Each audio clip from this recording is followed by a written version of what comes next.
Capítulo 1. Introducción. La psicología del dinero es el resultado de un trabajo de más de 10 años del autor, analizando y escribiendo sobre el ámbito del dinero, las inversiones, la economía personal y la planificación empresarial. Los estudios de ingeniería financiera eran los más populares en la Escuela de Ingeniería de Princeton hace 10 años. ¿Tenemos algún indicio que eso nos haya perfeccionado como inversores? Según el autor, él no ha notado ninguno. A través del ensayo y error colectivo practicado a lo largo de los años, hemos aprendido cómo convertirnos en mejores agricultores, en plomeros expertos y en científicos avanzados. Sin embargo, hemos visto si el ensayo y error nos ha enseñado a ser mejores en el manejo de nuestras finanzas personales. Es probable que quedemos enterrados por las deudas. Cabe la posibilidad que ahorremos para cuando vengan las épocas malas. ¿Realmente tenemos una capacitación de cómo asegurarnos una buena jubilación? El autor manifiesta no haber visto pruebas concluyentes. Según su opinión, esto se debe en gran escala a que nuestra manera de razonar sobre el dinero y también para lo que nos enseñan sobre esta cuestión, se asimila bastante al funcionamiento de la física, con reglas y leyes, y no es suficiente la psicología, con emociones y matices. Entonces comenzó a escribir sobre finanzas a principios del año 2008, justo cuando estábamos ingresando a una crisis financiera y la peor recesión de los últimos 80 años. Redactar sobre lo que estaba sucediendo requería primero descubrir qué era lo que realmente estaba ocurriendo. Aunque lo primero que aprendió después de ese desastre financiero fue que nadie sabía explicar con exactitud lo que había sucedido o por qué había sucedido, y ni hablar de lo que se debía hacer. Los ingenieros pueden concluir en cuál fue la causa del colapso de un rascacielos porque existe un entendimiento que especifica concretamente los motivos. La física no es controvertida, ya que se guía por leyes. Las finanzas, en cambio, son otra cosa. Van desarrollándose según el comportamiento de la gente. Sin embargo, el comportamiento de una persona puede tener sentido para la misma, pero a usted le puede parecer una ridiculez. Mientras el autor más evaluaba la crisis financiera y escribía sobre ella, más se percataba de que podía comprenderse mejor desde la visión psicológica y la historia que desde una perspectiva financiera. Para tratar de entender por qué la gente se endeuda hasta su cuello, no se requiere estudiar los tipos de interés, hay que estudiar la historia de la codicia, la inseguridad y el optimismo. En 2018, Morgan Housel publicó un informe en el que detallaba los errores, prejuicios y causas más importantes del mal comportamiento que ha visto y que perjudica a la economía de cada individuo. Este libro ahonda aún más en esa cuestión. Capítulo 2. ¿Por qué todo el mundo se vuelve loco por el dinero? En principio, el autor se explaya sobre un problema. Tal vez lo haga sentir mejor acerca de lo que usted hace con su dinero y que critique menos lo que los demás hacen con el suyo. El ser humano hace locuras con el dinero, aunque nadie está loco. Si no, vea lo siguiente. Individuos de generaciones distintas, educadas por padres distintos, que tenían ingresos diferentes y una escala de valores distinta, en partes diferentes del mundo, provenientes de economías distintas, que tenían en estos momentos mercados laborales totalmente diferentes, con incentivos distintos y grados de suerte distintos. Aprenden lecciones muy distintas. Cada cual cree con su propia experiencia de cómo funciona el mundo, y lo que una persona ha experimentado es más conveniente que lo que ha aprendido teóricamente.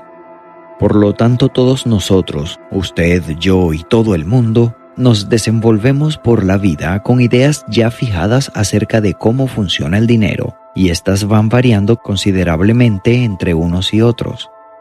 Lo que usted considera una locura puede parecer coherente para el autor. La persona que creció en la pobreza interpreta el riesgo y la recompensa de un cierto modo, por lo cual el hijo de un banquero rico no lo puede entender.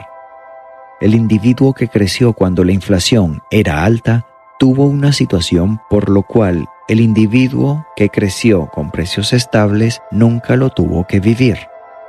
El agente de bolsa que lo perdió todo durante la Gran Depresión pasó por algo que el empleado de una tecnológica que tocó la gloria de finales de los 90 ni siquiera puede imaginar. El australiano que no ha visto una recesión en 30 años ha experimentado algo que no ha vivido ningún estadounidense, y así podría seguir y seguir. La lista de experiencias es interminable. Usted conoce cosas sobre el dinero que otras personas no saben y viceversa. Se manejan por la vida con creencias, propósitos y proyectos diferentes a la de los demás. Y esto no se debe a que uno de nosotros sea más listo que el otro o porque esté mejor informado. Se debe a que hemos tenido vidas distintas, guiadas por vivencias distintas e igualmente convincentes. Sus experiencias personales con el dinero constituyen casi un 0.00001% de lo que ha ocurrido en el mundo, aunque tal vez el 80% de cómo piensa que funciona el dinero. En consecuencia, gente con la misma inteligencia puede no estar de acuerdo acerca del cómo y por qué se producen las recesiones, sobre cómo deberían invertir el dinero, qué deberían priorizar, qué nivel de riesgo deberían asumir, etc. El historiador Frederick Allen escribió que el colapso económico de la década de los 30 marcó a millones de estadounidenses para el resto de sus vidas. Sin embargo, hubo una gran variedad de experiencias que hizo que los habitantes de diferentes partes del mundo comenzaran a reaccionar financieramente de distintas maneras. En el próximo capítulo veremos las consecuencias sociales que dejó la caída económica más grande de la historia.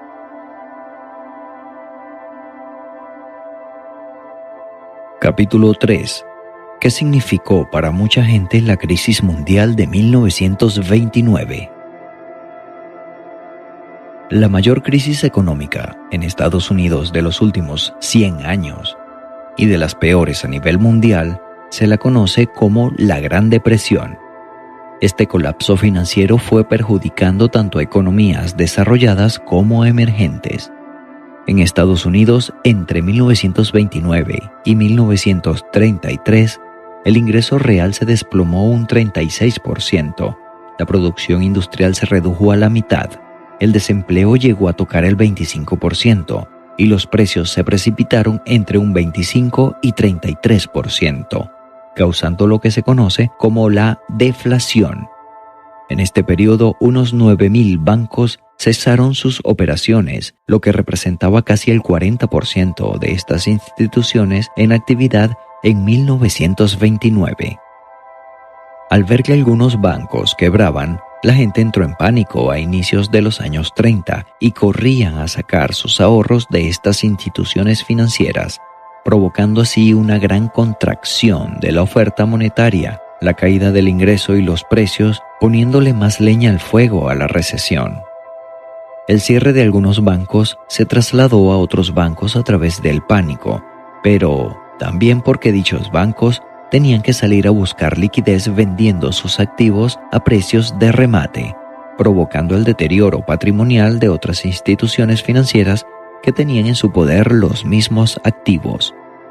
Para 1932, el panorama social y económico de Estados Unidos era devastador. La Gran Depresión había provocado una caída estrepitosa del empleo y, en consecuencia, la sociedad estadounidense estaba inmersa en una gran pobreza. La población de las zonas agrarias quedó notablemente empobrecida ante la fuerte caída de los precios agrícolas.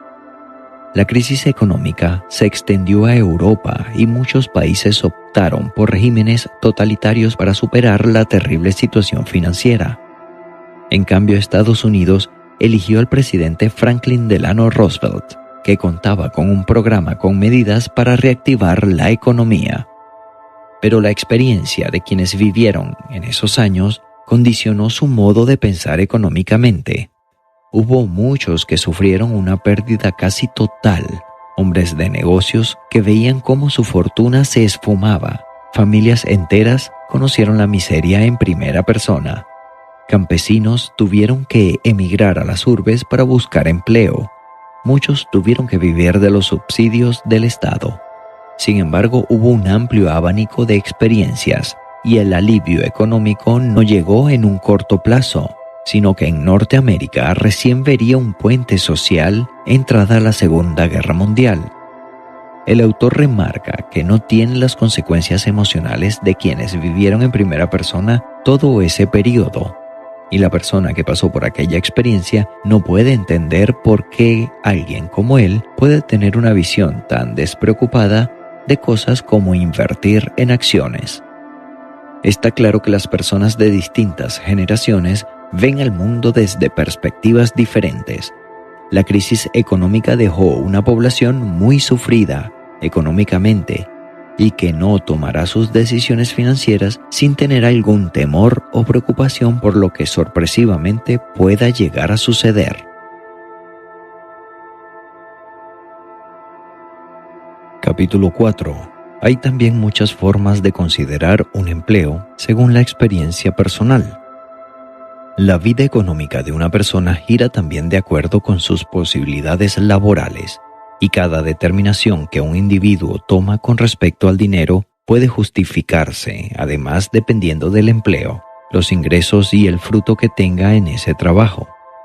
Todo también se relaciona a su formato mental único sobre cómo funciona el mundo. Las personas asimilan una historia sobre lo que están haciendo y por qué lo están haciendo, y esa misma historia es consecuencia de sus propias experiencias únicas, sus esfuerzos y el contexto en el que vive. Depende en qué lugar del mundo se encuentre un individuo, los orígenes, los acontecimientos y la tradición influyen mucho sobre la opinión que se tiene en cuanto a lo que es un buen o mal empleo. Si tiene un buen salario, si las condiciones son acordes y si se respetan los derechos laborales, si van a poder cubrir sus necesidades básicas como lo son comida, vivienda, educación y ahorrar para su futuro retiro, el escenario es muy diverso. Todo gira sobre la situación personal y nadie deberá esperar que todo el mundo coincida en cuál es el mejor camino que se ha de seguir. El modo de ver el dinero, que para un grupo de personas es escandalosa, para otro grupo puede tener todo el sentido del mundo. Unas décadas atrás, un famoso periódico estadounidense publicó una noticia sobre las condiciones laborales de una compañía que fabricaba productos electrodomésticos en Taiwán.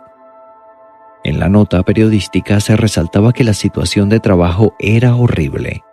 El público lector estaba conmovido y no podía esperarse otra cosa. No obstante, mediante una carta de lectores apasionantes, el sobrino de una trabajadora china respondió a toda esa indignación generalizada y dijo: «Mi tía trabajó durante varios años en lo que los estadounidenses llaman talleres de explotación laboral. El trabajo era duro, largas jornadas, un salario bajo y unas condiciones laborales malas. ¿Saben qué hacía mi tía antes de trabajar en uno de esos talleres? Era prostituta. En mi opinión, la idea de trabajar en uno de esos talleres, comparada con el estilo de vida anterior, es una mejora. Sé que mi tía preferiría ser explotada por un maléfico jefe capitalista a cambio de unos pocos dólares, a que su cuerpo fuera explotado por varios hombres a cambio de centavos. Por eso me molesta la forma de pensar de muchos estadounidenses. Nosotros no tenemos las mismas oportunidades que en el occidente. Nuestras infraestructuras públicas son distintas. Nuestro país es diferente. Sí, trabajar en una fábrica es duro, pero ¿podría ser mejor? Sí, pero solo cuando lo comparas con los empleos que hay en Estados Unidos. Esto nos demuestra que no hay una igualdad de criterios con respecto a las oportunidades laborales. Lo que a un europeo puede parecerle un empleo de baja categoría, para un latinoamericano ese mismo puesto laboral puede ser una buena opción.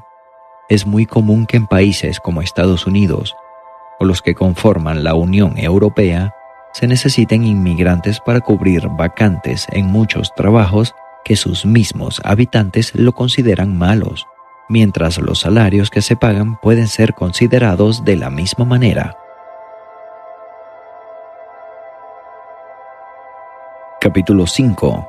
¿Por qué la gente de bajos recursos gasta su dinero en juegos de azar y no lo invierten en ahorros?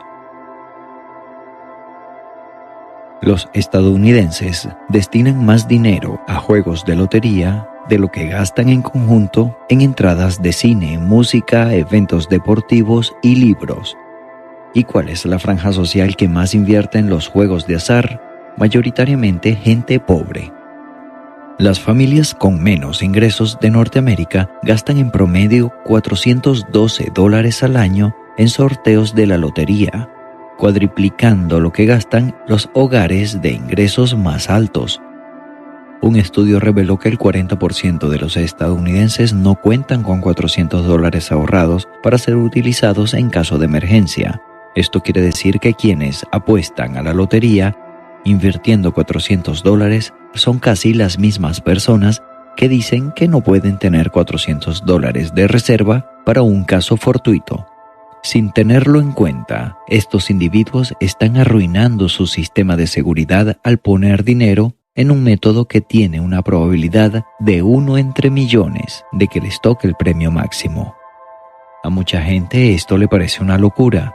Tal vez usted opine lo mismo, aunque probablemente sea parte del grupo con los salarios más bajos. Por lo tanto, a mucha gente le cuesta comprender de manera perspicaz el razonamiento subconsciente de los compradores de lotería con bajos ingresos. Sin embargo, si lo analizamos, podemos suponer que el razonamiento sería aproximadamente de esta manera. Los bajos ingresos hacen que esa gente viva con los recursos que tienen al día y ahorrar es algo que está fuera de sus planes. Poder tener sueldos más altos parecen no estar dentro de ese panorama.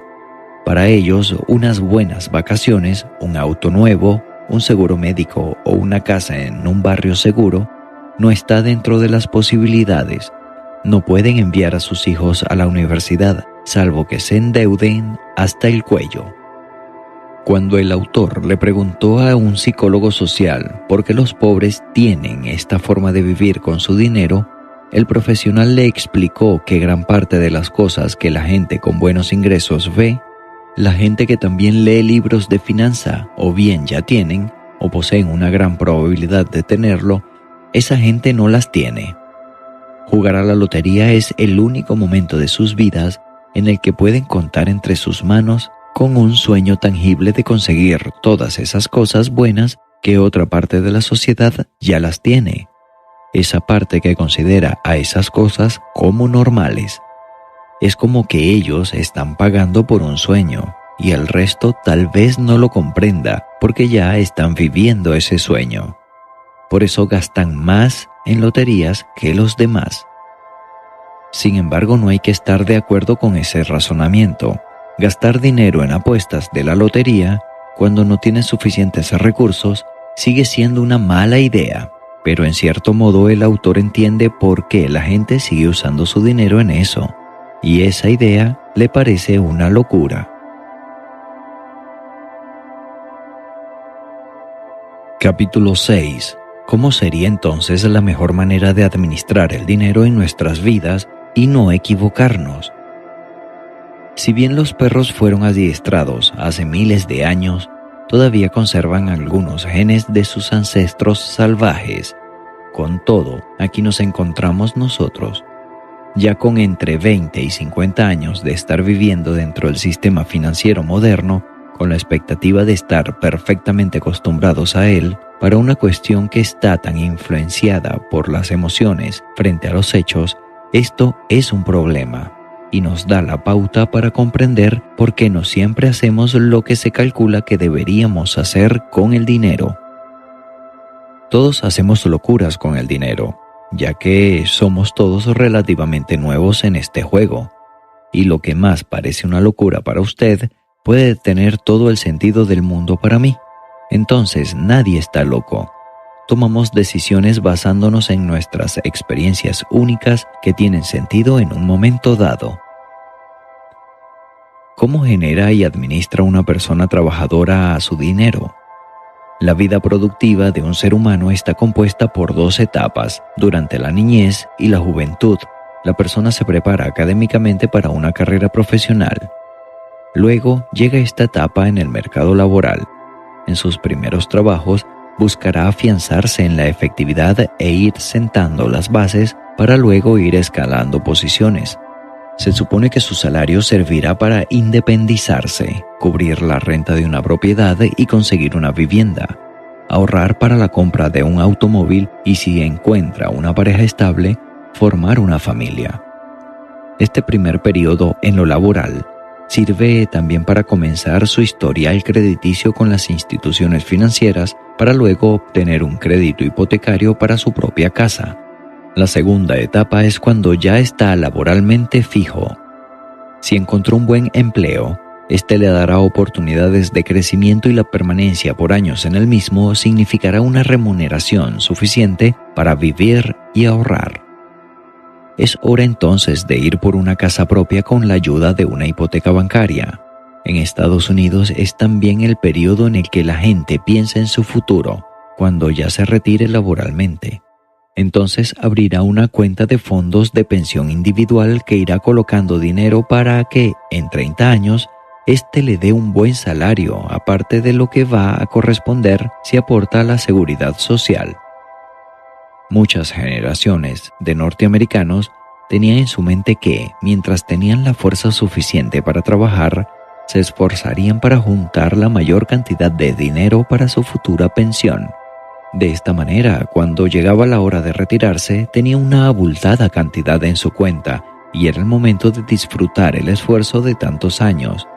Así concluía la tercera y última etapa de su vida productiva, con una familia, casa y automóvil propio y una pensión que le cubra los gastos de subsistencia por el resto de su vida, con dinero suficiente para viajar y darse gustos que no podía mientras trabajaba.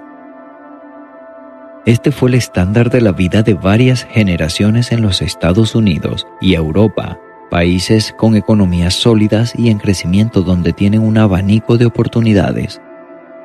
No podemos decir lo mismo de muchos países con economías pobres o inestables. No hay condiciones iguales para un joven africano o latinoamericano de clase media y baja, por ejemplo. Ellos tienen que crecer en medio de caos económicos, consiguen trabajos con bajos salarios que solo alcanza para vivir al día. Los créditos bancarios para la compra de vivienda tienen altísimas tasas de interés y muchos requisitos, y la recurrente inflación en algunos países vuelve imposible la planificación económica para el futuro personal. No hay margen para el ahorro y la futura pensión será una miseria. Un pensionado en estos países necesita vivir con la ayuda de sus familiares y asistencia del Estado. Pero en Estados Unidos, dice el autor, no debería sorprender a nadie que muchos de nosotros seamos malos ahorrando e invirtiendo para la jubilación. No estamos locos, es que somos novatos, y lo mismo vale para la universidad. El porcentaje de estadounidenses de más de 25 años con un grado universitario ha pasado de menos de 1 de cada 20 en 1940 a 1 de cada 4 en 1917. La matrícula universitaria promedio durante ese periodo se multiplicó por más de 4, ajustado a la inflación. Algo tan grande y primordial que afecta muy rápido a la sociedad y explica por qué, por ejemplo, tanta gente ha tomado malas decisiones con respecto a los préstamos para estudiantes durante las últimas 2 décadas. No hay muchos años de experiencia acumulada para siquiera aprender lecciones de ello. Están improvisando.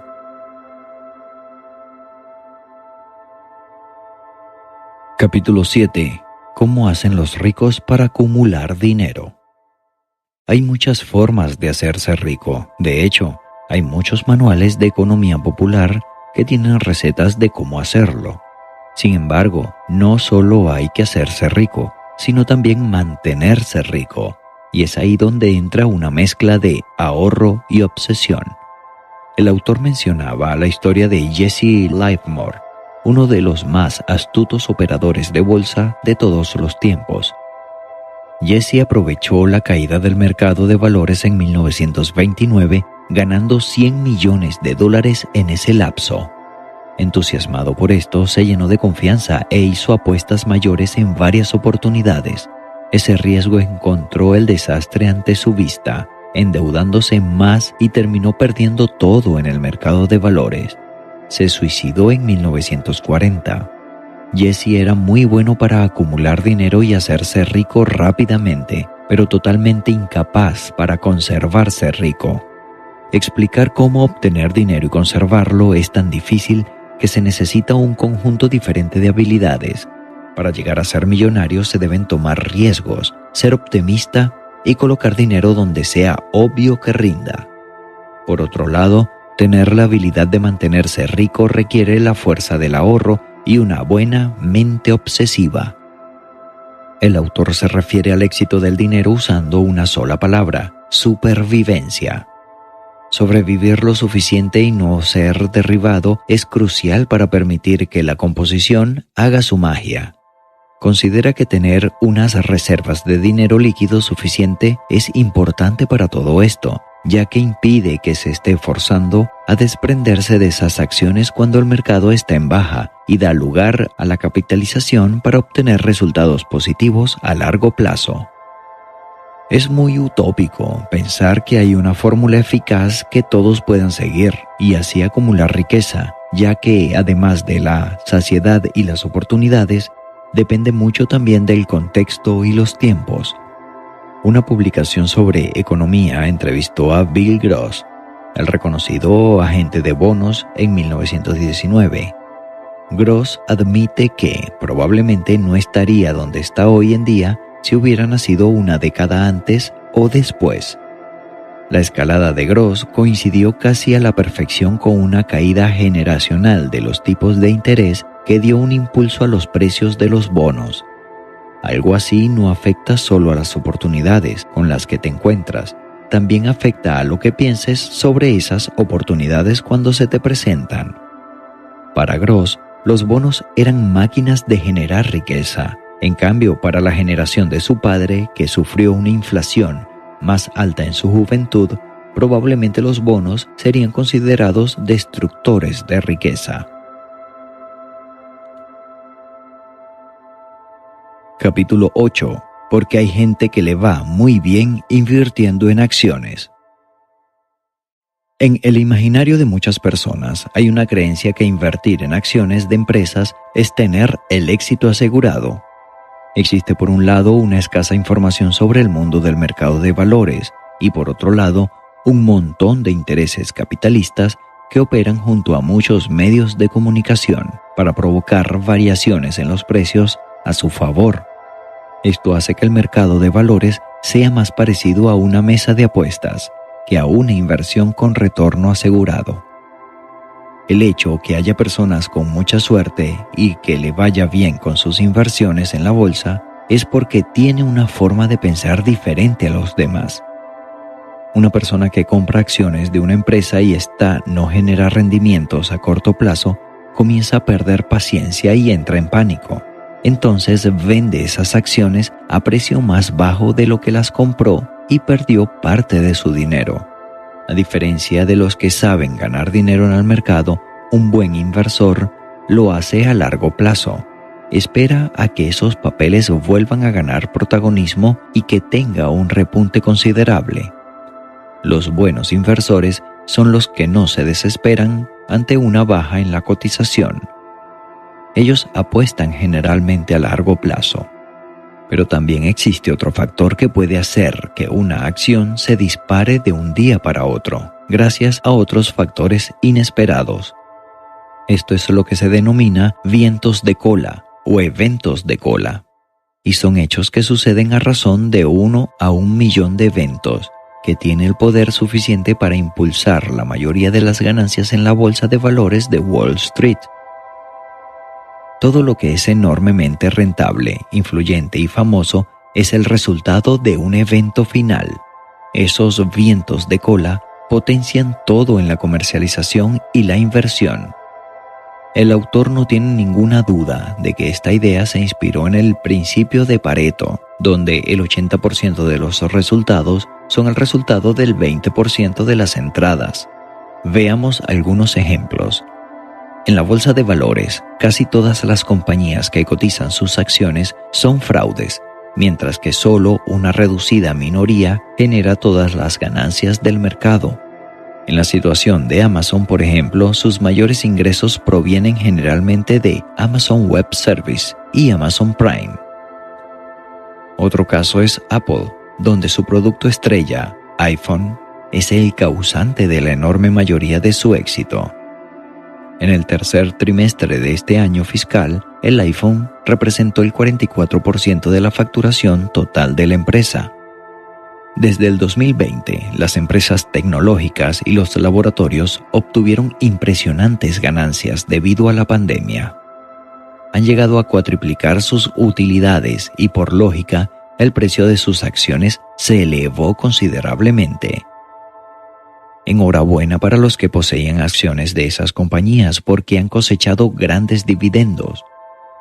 ¿Podríamos decir entonces que la pandemia del COVID-19 fue otro evento de cola? Hasta las utilidades del gran inversor Warren Buffett se deben a estos vientos de cola.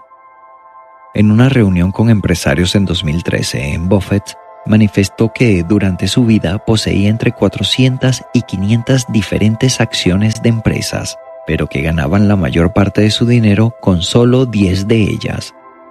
La fortuna de Warren Buffett fue una tarea de un buen inversor desde que era niño. Su arma para invertir es el tiempo, y ha estado invirtiendo casi por 75 años. Según su opinión, una buena inversión no necesariamente es obtener ganancias con el mayor rendimiento, sino de obtener rendimientos paulatinamente positivos durante el periodo de tiempo más largo. Aquí es donde la capitalización realmente hace un buen trabajo. Él cree que la creación de riqueza se trata principalmente de gastar menos de lo que se gana. Su tasa de ahorro es más importante que el rendimiento de su inversión y sus ingresos. Capítulo 9. Si hubo eventos en la historia que influyeron en las finanzas, ¿por qué no se consideran para pronosticar la economía? Podríamos asegurar que psicológicamente una persona puede pensar en eventos del pasado y esto le genera miedos para manejarse con su dinero hoy día. Pero, ¿qué pasa con el futuro? La historia es una recopilación y análisis de acontecimientos contundentes y, por lo tanto, tener en cuenta datos pasados como una guía para las condiciones futuras resulta ser en vano, ya que la economía es un ámbito donde todo el tiempo ocurren cambios. Lo más importante que la historia nos ha demostrado es que los incidentes atípicos son los que más generan movimientos. Estos hechos inusuales como la Gran Depresión y el 11 de septiembre son enigmas desconocidos, siendo que no se tuvo la idoneidad para pronosticarlos. Tienen un protagonismo impactante en la conformación del panorama económico y político mundial. En general, se le resta importancia a esos eventos que al final terminan por empeorar situaciones. Por ejemplo, el 11 de septiembre del 2001 provocó que la Reserva Federal de Estados Unidos rebajara las tasas de interés incrementando la burbuja inmobiliaria, y esto desencadenó años después la crisis financiera del 2008, ocasionando un mercado laboral frágil, lo que, a su vez, hizo que gente buscara educación universitaria y generara un colapso en los préstamos para estudiantes. Si las sorpresas son la trama común de la historia, entonces usar movimientos que establecieron récords, como la Gran Depresión y las guerras mundiales para guiar nuestra visión de los peores escenarios cuando pensar en el futuro, es profundamente equivocado. Por lo general, si los pronosticadores concluyen que los peores y mejores acontecimientos en el pasado se corresponden a los peores y mejores acontecimientos del futuro, usted está asumiendo equivocadamente que la historia de hechos imprescindibles no tiene nada que ver con el futuro. El autor analiza esto como un fallo de la imaginación y trae a escena el ejemplo del reactor nuclear de Fukushima, que tuvo un colapso en 2011 cuando un tsunami golpeó esa zona. Su construcción fue diseñada para resistir el más terrible terremoto que hubo en el pasado, pero los constructores no se habían imaginado algo más terrible. No tuvieron en cuenta que el peor incidente del pasado habría sido una sorpresa y por lo tanto no tenía precedentes.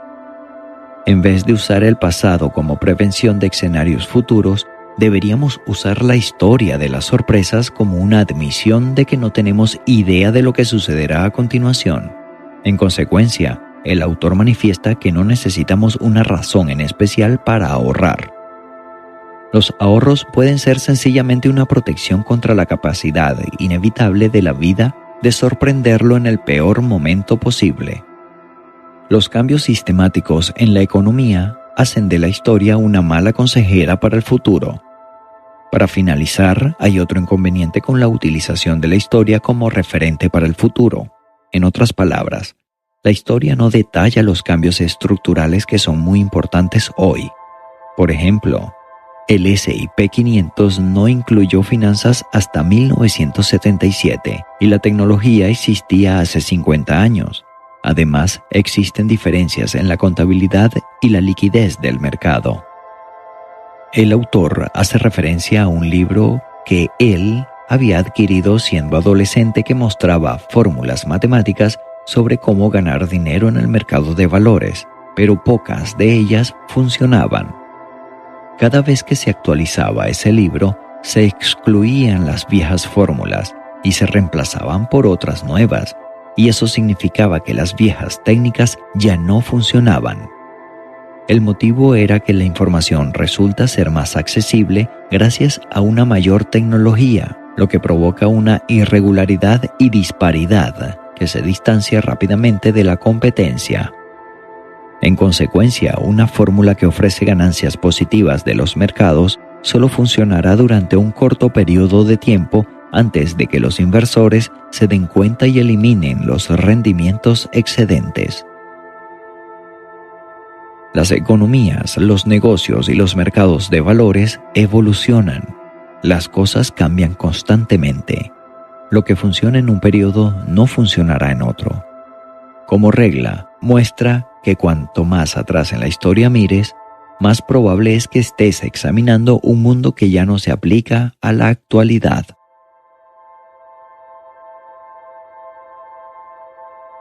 Capítulo 10. Notas finales. El éxito financiero no es una ciencia pura y sólida, es más bien el resultado de una habilidad blanda, una destreza de la conducta personal o emocional, en la que cómo se comporta es más importante que lo que sabe. Esa habilidad emocional es lo que el autor denomina psicología del dinero. Los resultados financieros dependen de la suerte, independientemente de la inteligencia y del esfuerzo, aunque esto se cumple hasta cierto punto. Las habilidades emocionales son más importantes que los conocimientos técnicos sobre el dinero, y el autor remarca que estas capacidades emocionales están muy infravaloradas. La economía se enseña como una disciplina basada en las matemáticas, en la que se ingresan los datos en una fórmula y esa fórmula le revela lo que hay que hacer, y se supone que usted luego va y lo hace. Esto es cierto en las finanzas personales, donde le indican que se haga de un fondo de emergencia para 6 meses y que ahorre un 10% de su salario. Resulta ser verdadero en cuestión de inversiones, donde se saben las correlaciones históricas exactas entre tipos de intereses y capitalizaciones. Y es verdadero en las finanzas empresariales, donde los directores financieros pueden medir el costo exacto del capital. No es que ninguna de esas cosas esté mal o sea errónea. Lo que ocurre es que saber qué hay que hacer no le da ninguna información sobre lo que le pasa por la cabeza cuando intenta hacerlo. Capítulo 11. acerca de Morgan Housel, el autor del libro original. Morgan Housel es un reconocido analista económico y comunicador en el ámbito financiero. Por varios años fue uno de los comentaristas estrellas del periódico The Wall Street Journal. Es un experto en el comportamiento inversor y socio de la firma de capitales de riesgo Fondos Colaborativos, que se apoya en empresas jóvenes de tecnología que están haciendo que el mundo progrese. Por su desempeño ha sido ganador del premio El Mejor de los Negocios, así como 2 veces finalista del premio Gerald Loeb, que reconoce la excelencia en el periodismo en el tema de negocios, las finanzas y la economía.